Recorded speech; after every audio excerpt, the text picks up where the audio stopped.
Welcome back to your Algebra 1 Semester 1 final review. This is problem 36 this year, but as long as your problem looks like this, it shouldn't really matter what the number is.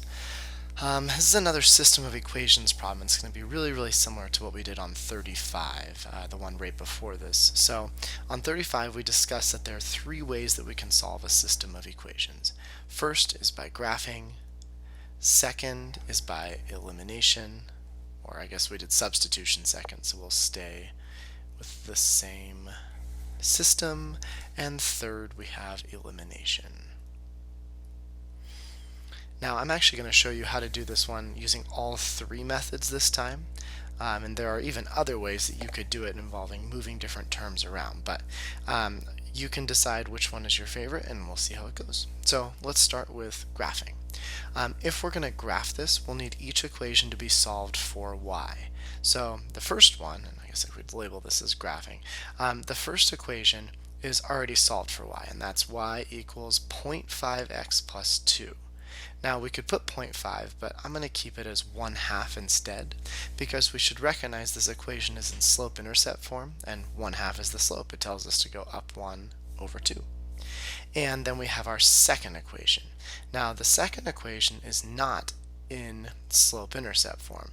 There's actually two things that I would suggest doing. First, I would suggest that you go through and you write in your invisible 1 that's multiplying by y. And then second, switch where x and y are, where x and 3 are. So there's also a negative 1 here. I'm going to switch the negative 1x and positive 3. And last but not least, we're going to need it in y equals mx plus b, and it's currently not in that form because there's a negative 1 multiplying.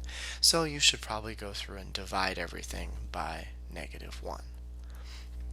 Don't forget that when you do that, you have to distribute your division.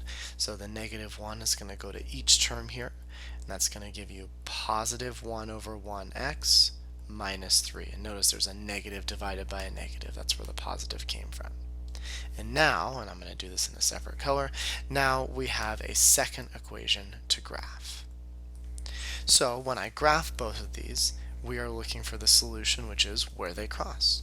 The nice part is on your final, they actually provide graphs at the beginning and end, so you won't have to draw one like I'm doing here.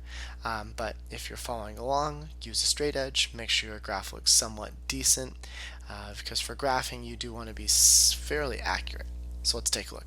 Green equation starts at positive 2, goes up 1 to the right 2, up 1 to the right 2. Or we could go down 1 left 2, down 1 left 2. That's pretty decent for now. So here is my first equation. And then the orange one. The orange one starts at negative 3 and goes up 1 over 1, up 1 over 1, up 1 over 1, and we've got to continue out here. Up 1 over 1, up 1 over 1. Now you'll almost immediately see the issue with graphing is that the two graphs aren't crossing anywhere nice. Or maybe they cross somewhere nice, but they're not crossing on my graph. I'd have to go further out. But you definitely could go further out, and you could figure out where those two cross, and it's going to be one of these four y values. However, you'll find that most people don't use graphing to solve systems of equations problems for exactly this reason. We don't want to have to draw a giant graph just to see where these two cross. And if they cross at non-integers, at weird decimals or fractions, then it's going to be even harder. So graphing is fine, but we're going to go ahead and look at substitution and elimination instead. So here comes substitution.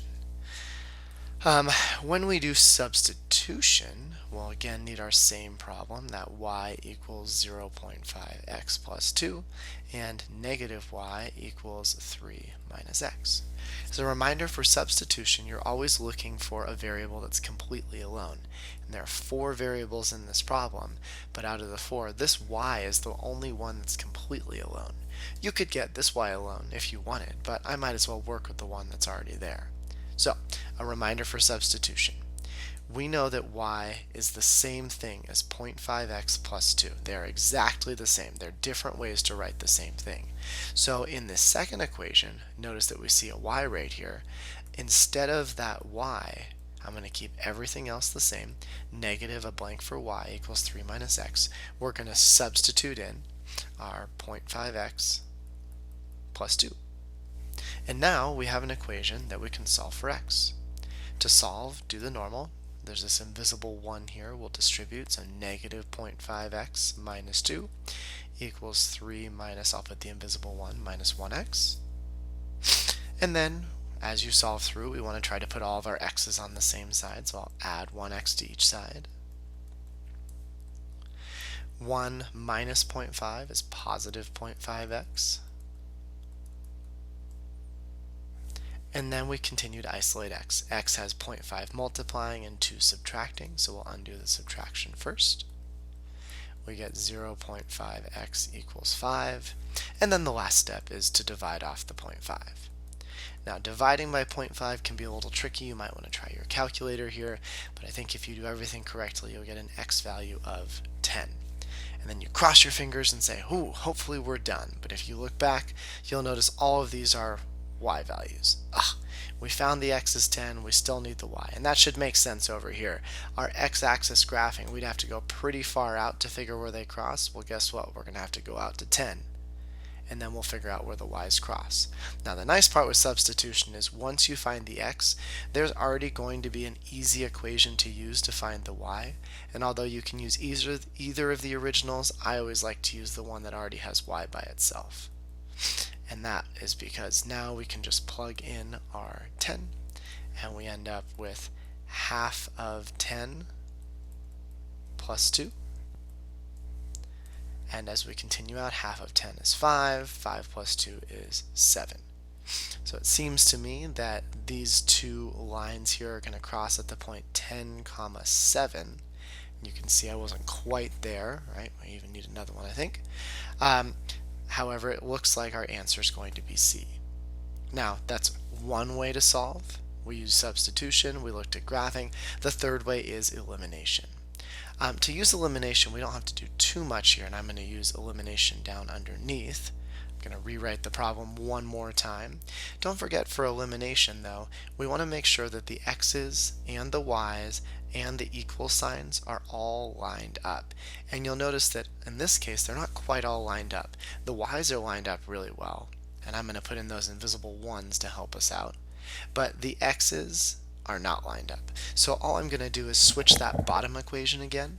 So we're keeping the top exactly the same. And I'm going to go ahead and switch the bottom equation, where I'm going to put the negative 1x first and the positive 3 second. And now you'll notice that the y's, the equals, and the x's are all in one nice line, and that's going to make our elimination go a lot easier. The nice part is this is actually already set up for elimination because one of the variables will cancel. And hopefully you're realizing that the y's will cancel. We have 1y minus 1y, which normally we would just cancel out and not write anything.